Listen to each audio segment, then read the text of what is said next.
It's hard to believe, but today is the 2-year anniversary of the Dobbs leak. Oh my goodness. We are partnering. I'll do that again. I just can't believe it's 2 years. That's I know, crazy. I Yeah, I can't know. either. I was It like, oh, it feels like 10 years, but also like a day. I know. Yeah. It's hard to believe, but today is the 2-year anniversary of the Dobbs leak. We are partnering with Emerge America to promote Women Talk Politics Day, a day to share how and why we are politically active. There is literally no one better to share this message than us because we talk politics all the time.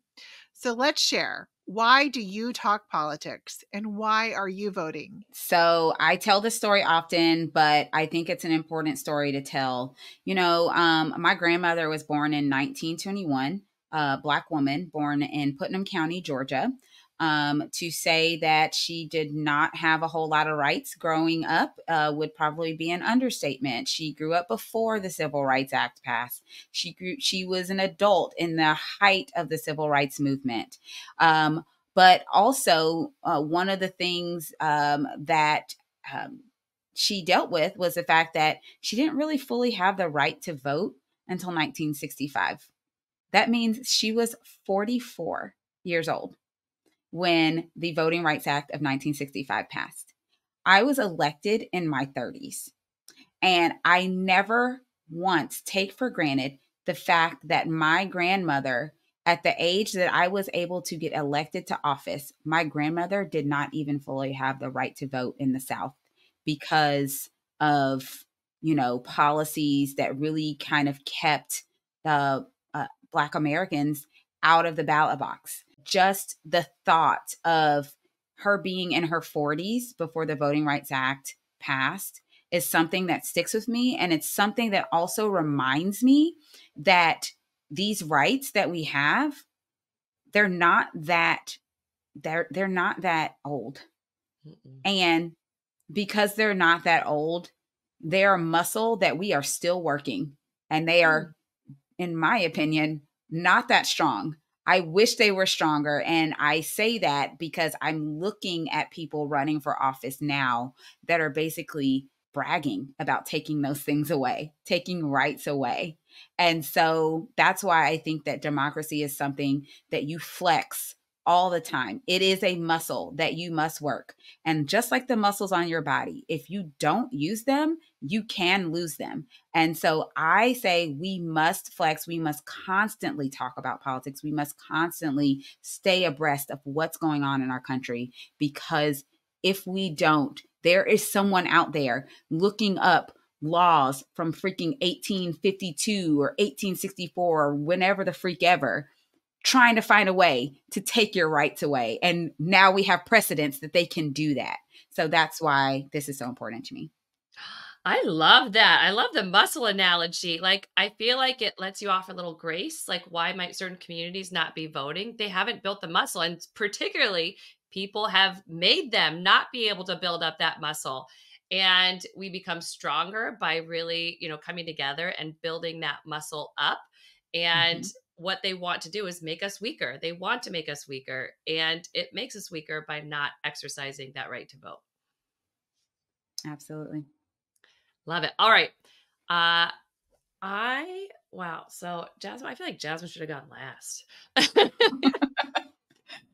I love to talk politics because I am actually a super introvert, and talking about the weather feels like I'm being tortured. But talking about politics is fun. Everything is political. Everything is politics. Politics relates to everything in our lives. Every facet, Exactly. literally. We've just been told like this lie of bootstraps, not realizing that the bootstraps were made by a company, and the way that people got to that company was on roads built by the government and an education system built by the government and electricity system built by the government and sewer systems built by you get the idea, right? Politics is our entire lives. We've just been told it doesn't relate. So I love having conversations that are always interesting, exciting conversations that really affect people every day in every community. I love that. Yeah. I like your analogy about like, hey man, like those bootstraps didn't just appear out of nowhere. Like there was a whole system that went along with that, but we never talk about the system. And we also never talk about how that system doesn't work equitably for everyone in our society, which is why everyone does not necessarily have access to the same bootstraps. So, yes, Amanda, I love that. And it's okay if you had an advantage, but it is not an equitable system. And it's okay to admit that. It doesn't take away from your hard work. It doesn't. But you have to be able to recognize that not everyone has had the opportunities that you did. Well, I talk about politics for two reasons. One, because I've spent a number of years living in countries where people were not allowed to talk about politics. The citizens, whether technically or just by, kind of default agreement, they felt like they could not talk about politics or criticize their leaders. And in Russia in particular, that was kind of surprising to me, the attitudes towards it. And so I talk about it because I can be critical, because I can not like everything, and show how our system works and how it operates best is to have checks and balances, not only the checks and balances that exist in the Constitution, but the checks and balances that exist because we are an active participant and part of our entire system. And the other reason I talk about politics is because it really affects my family. And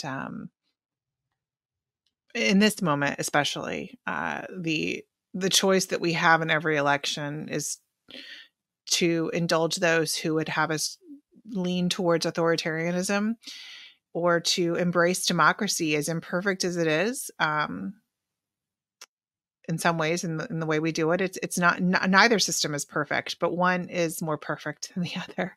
So I talk about politics to educate people that we can lose it. Like you said, we can lose it if we don't use it, if we aren't part of it. And if we're not careful, it will go away, because the people who have so much to gain from tricking those are out there, for tricking people into giving up their rights, are working very, very hard. And not all of those are in the United States. Many of them are state actors, government state actors from other countries who are actively undermining our system with propaganda and other means to work on members of the American voting public. So that's why I talk about it, to educate people, to shine a light on it, and have people, even in the midst of their busy days, to not lose sight of why we do what we're doing, because it matters.